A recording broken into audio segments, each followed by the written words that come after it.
Kita masih ada di dalam renungan bahwa Yesus Kristus adalah Tuhan yang tidak terbantahkan.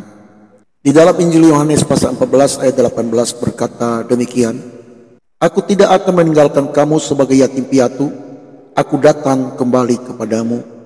Saudaraku, dalam ayat ini Yesus berbicara kepada murid-muridnya menjelang penderitaan dan kematiannya di kayu salib. Di tengah ketakutan dan kebingungan mereka, Yesus memberikan janji yang penuh kuasa. Dia tidak akan meninggalkan mereka. Ia akan datang kembali kepada mereka. Ini bukan sekedar janji dari seorang guru atau nabi biasa. Ini adalah deklarasi dari pribadi ilahi, yaitu Tuhan sendiri yang berkuasa atas waktu, kematian, dan kehidupan. Untuk itu ada beberapa hal yang perlu kita renungkan bertalian dengan nats ini untuk membuktikan bahwa Yesus Kristus adalah Tuhan yang tak terbantahkan. Pertama adalah janji kehadiran ilahi yang kekal. Tidak ada manusia yang dapat berjanji untuk hadir selamanya di tengah umatnya kecuali Dia yang adalah Allah sendiri.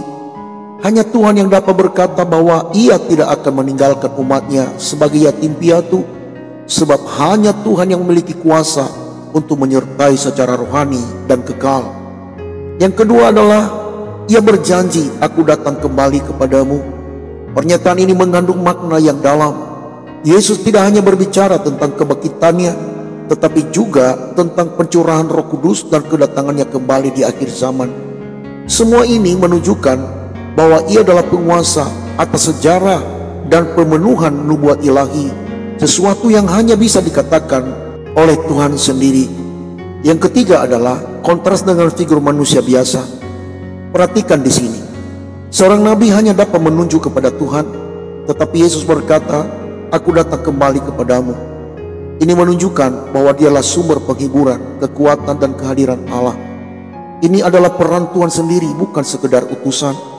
Untuk itu saudaraku, dalam kehidupan kita yang penuh tantangan, mungkin kita pernah merasa seperti yatim piatu rohani, sendiri, kehilangan arah, atau ditinggalkan.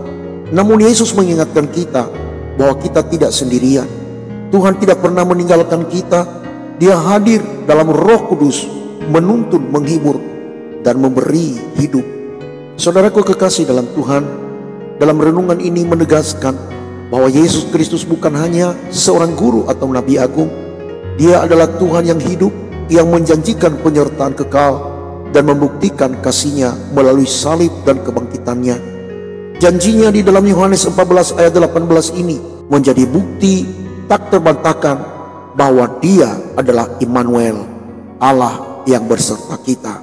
Kiranya kasih karunia dari Tuhan kita Yesus Kristus menyertai kita sampai Ia datang kembali. Shalom.